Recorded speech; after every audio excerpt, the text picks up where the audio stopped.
What is up, YouTube? I'm your friend in the neighborhood, N-Man64. Well, it's about time we got back to this one. Because, by gummy, did Nintendo pull out all the stops with this one. This is the 5th and final installment in the Super Smash Bros. Saga. Technically 6 if you count the 3DS one is different from Smash Wii U, but I don't care. This is Super Smash Bros. Ultimate. It may not be the finale of the Smash Saga as far as we know, but it might as well be. It has done literally everything that one could possibly ask for. It dramatically expanded the roster. It made the fighting more competitively viable. It gave us a story mode. It did so many wonderful things for us that I cannot possibly fathom that any Smash game after this, or even before this, will be better. While I personally view Super Smash Bros. Brawl as the pinnacle, I can safely say that Smash Ultimate will likely beat it out at some point, in my personal opinion. It has a massive roster of characters, items, stages, and that's not even including all the DLC content that they've added. So yes, we are going to be taking one last look into the Smash universe with one final game to add to the collection. I have been looking forward to this for a long time. I mean, I know I've done every excuse in the book to not go back to it until all the characters were back, but let's just say this game will please even those who have been skeptics of Nintendo, because I think they did this plenty of justice. Welcome to the last in the Smash line that I'll be looking at least, Super Smash Bros. Ultimate on the Nintendo Switch.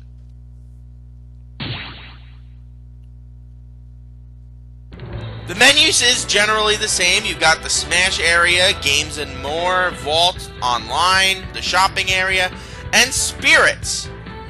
Spirits is where Adventure Mode will be, and I'm guessing that's going to be where we spend the dominant part of this entire area. But as you can see, that there have been a multitude of DLC characters that have been added to this game. While they are not mandatory, I think you should at least buy a couple of them, because some of them are really fun to use, and some have been characters that we've been dying to see in Smash since the inception. Now, instead of jumping right into Adventure Mode or doing any of that, what I want to do is I'm going to tackle Classic Mode in this game to show you it's generally similar to the Classic Mode we got in Super Smash Bros. For the Wii U, but it's a little different. So we're going to be focusing on that for this part, but for the most part you can find basically anything you want in the areas as they're mentioned. The Vault is basically where you would find all the music and sound things and all those special gaming stuff. Online is obviously where you battle online. Nintendo eShop is where you go to buy all the downloadable content specifically for Smash. As I mentioned before, Spirit Mode is entirely Adventure Mode. So you don't have to get any DLCs for that. All you basically do is just unlock the characters as you would progress. And Smash is basically just regular Smash, beating the shit out of computers or your friends that are local, not online, because obviously online is. And of course, my friggin' my friggin' Switch controller battery is low, so I really should contemplate changing that out. You know, let's do that. Let's switch you up. And of course, it's the Switch controllers that I actually like to use and I need. It couldn't possibly be the ones that, Okay, let me explain. My Switch controllers my Joy-Cons are weird. The purple, the purple, red, and orange ones work just fine. The blue one does not work at all. It's basically one of those ones that they say is like tilted. It's gonna at least make this a little less interesting than it could have been. But either way, Spirits is the adventure mode where basically you can power up your opponents, or power up your Smash fighters by giving them spirits. I don't personally do that when I battle in Smash, but you might, because it might make you more competitively viable. I'm not a competitive Smash player in the slightest, and I haven't been since Brawl, so I definitely won't say anything with regards to that. But, as I said, we're going to be taking on Classic Mode, because by golly, do we have a lot of characters. And in fact, I don't have all of them. There is one particular character that my Switch screwed me out of getting, and I flat out refused to pay for. But as you can see here, here's some of the basic stuff that you can do. You can do amiibos, training, mob smash, home run contest. No more break the targets, but I think that's been out since Wii U, so either way. Look at this massive roster of characters we have. We've got Mario. We've got Donkey Kong, Link, Samus, Dark Samus.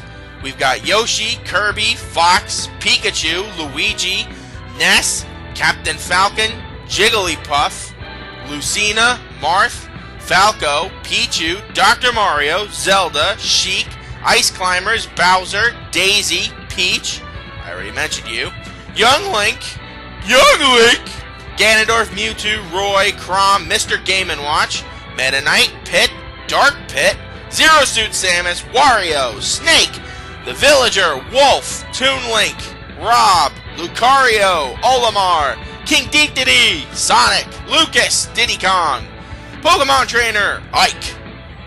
God, there are so many of these. Mega Man, Wii Fit Trainer, Rosalina and Luma, Little Mac, Greninja, Palutena, Pac-Man, Robin, Shulk, Bowser Jr., Duck Hunt, Ryu, Joker, who was the first DLC character, Incineroar, Isabelle, King K. Rool, Richter, Simon, oh my god, Ridley, Inkling, Bayonetta, Corrin, Cloud, and Ken. We've also got Hero, Banjo-Kazooie, Terra, Byleth, Min Min, Steve from Minecraft, Sephiroth, Pyra, and Mithra, Kazuya from friggin' Tekken, and of course that spiky little bastard himself, Sora. Wait, what? Sora? When the hell did you get in here? What devil deal did Nintendo get to put you in this game? Oh, good God. Oh, good God. I am missing one potential character, and that is Piranha Plant, because I was supposed to get him for free, but Nintendo screwed me out of getting it. So, yeah, screw Piranha Plant. I'm going to be using Sora, the last of the DLC characters unlocked, and as you can tell, all of Sora's costumes are based off of costumes he had in Kingdom Hearts franchise. The first is Kingdom Hearts 1, Kingdom Hearts 2, Kingdom Hearts Dream Drop Distance, Kingdom Hearts 3 Sora, and then 4 unique ones. Timeless River Sora from Kingdom Hearts 2, Valor Form Sora from Kingdom Hearts 2, Wisdom Form Sora from Kingdom Hearts 2, and last but not least, Ultimate Form Sora from Kingdom Hearts 3. We have seen all but 3 of these forms in our play, but I'm going to use Kingdom Hearts 2 Sora because Kingdom Hearts 2 Sora is the best, because Kingdom Hearts 2 is the best. As usual, you can set the intensity for the classic mode at any level you want. You can set it at really easy, or you can set it at brutally hard, and it will continue to get progressively more challenging as you play. Now, one of the interesting things that they changed about classic mode in this particular game, as I set the difficulty back to normal, because, you know, I want it to be normal, I don't want it to be insane. One of the things that they changed is that they took out the lives counter for Sora to have, or for just your general fighter to have. In essence, you have 1 life that you have to carry through with you to the end of the match. If you die during anything, you have to restart. It's interesting. Well, as long as you don't have any of those tickets. If you don't have any tickets, you gotta start from the beginning. Now, as you can see, this is Sora's stage, which is Hollow Bastion. And instead of it just being like a part of the castle that constantly keeps transforming, like the castle from Fire Emblem, it is more or less just a platform with Hollow Bastion right behind it. Now, Sora plays incredibly well. As you can see, he's very floaty, because they give him his more or less... he's a very light character to use, but he's also great at using combos and getting some pretty significant damage in every now and then.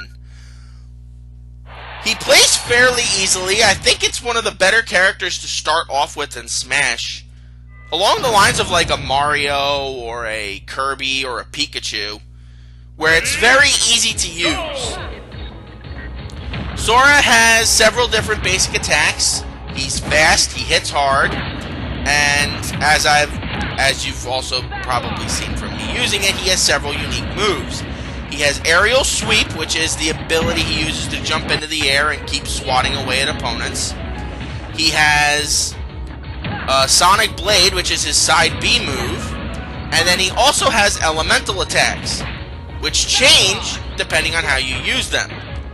He has Firaga, which shoots fire attacks. He has Thundaga here, which shoots thunder-based attacks, and then he has Blizzaga, which has the capacity to freeze opponents, which is unique. I used to think only the Ice Climbers would ever get that ability, but hey, give Sora whatever you want. And down B, as you would expect with any sword character in Smash, is a counter move. Ready? Now, I bet you've noticed something with Sora.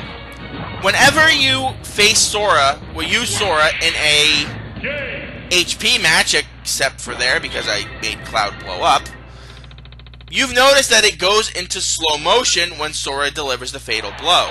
That is an ingenious reference to the Kingdom Hearts franchise, chiefly the first game, when the game would go all slow motion after you beat an enemy. Ready? I personally think that's amazing, but whatever. I just love the fact that, not only the fact that they put Sora in the game, but the fact that they gave so much attention to detail for him. I didn't think Sora was as requested as any other Smash characters to be put in the game, but apparently he was, and I'm not going to argue with that.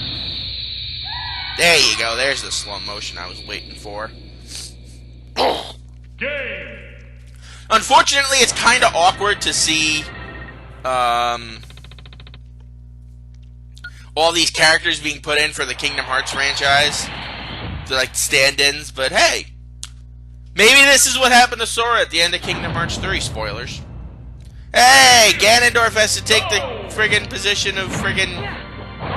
Actually, you could use any of them, really. Ansem, Xemnas, Xehanort, it doesn't really matter. Now, as I've said, Sora is a very floaty character, and he's also a very combo-heavy character. If you're looking for someone who's just going to be absolutely throttling opponents in the match, Sora is probably not your guy. But like I said, I think he's an excellent character to start with, and he will make some of the other characters you'll lose later in the game that much easier. Unless, of course, like I said, you jump from Sora to Ike or something. Because Ike is, like, he's completely different from Sora. Slow and powerful instead of all that other crap. Alright. Come on, Sora. Sora versus Sora? Ready? Go! Hey! I'm fighting my shadow. Oh, Metal Sora. There you go. Either way. Either way, this could technically be the Shadow Sora, like the one you fought in Neverland. Which, by the way, in case you have not noticed, the Hollow Bastion stage changes to the Station of Awakening at the end of any major fight. But, as you can see, from Sora's Station of Awakening, only Riku and Kairi are there. That was the deal that Nintendo made to get Sora in this game. Sora will be there. His Kingdom Key will be there, and even the little Mickey Mouse emblem on the back of his Keyblade will be there. But there will be no reference to any of the Kingdom Hearts characters that are not specifically for those games. So you will not see anything with regards to Mickey, Donald, Goofy, or any of the other Disney characters that are in Kingdom Hearts. In fact, you won't even get any Final Fantasy characters. But whatever. Okay, this is more or less the race to the finish thing that was in Melee. The objective here is basically to gather as many points as you can. and then get to the end. So you'll, have points in the end. And I already lost out on those big points, but I don't really care. I'm not playing this for points, I'm just playing this to show you guys that this is classic mode. Because like I said, we're predominantly going to be doing... Yeah, no way I can get in there. We're going to predominantly be doing adventure mode in this one, I imagine, because, well... Adventure mode, from what I've heard, is absolutely brutal in this game. So I think we're just going to have to find out on our own. Yes, because I've touched it, but I've only ever gotten, like, I think from what they've said, like 10% of the way into the game, so it is absolutely brutal. And as you would expect, the ending of the classic mode has you taking on both Master Hand and Crazy Hand.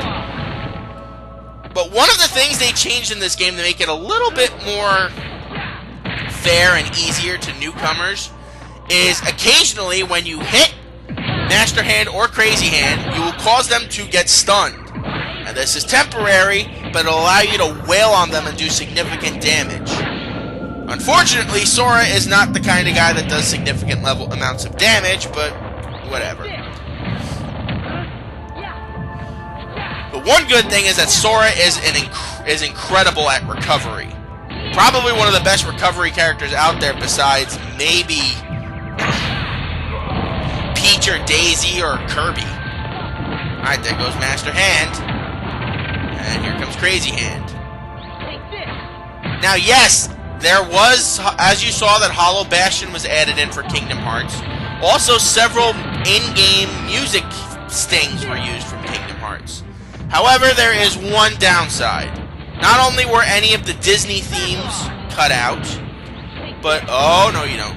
No you don't. No you don't. I am not about to lose classic mode with my all-time favorite character that has ever been in Smash. No! That was scary. Thank you, Sora, for having amazing recovery. Holy crap, that was scary.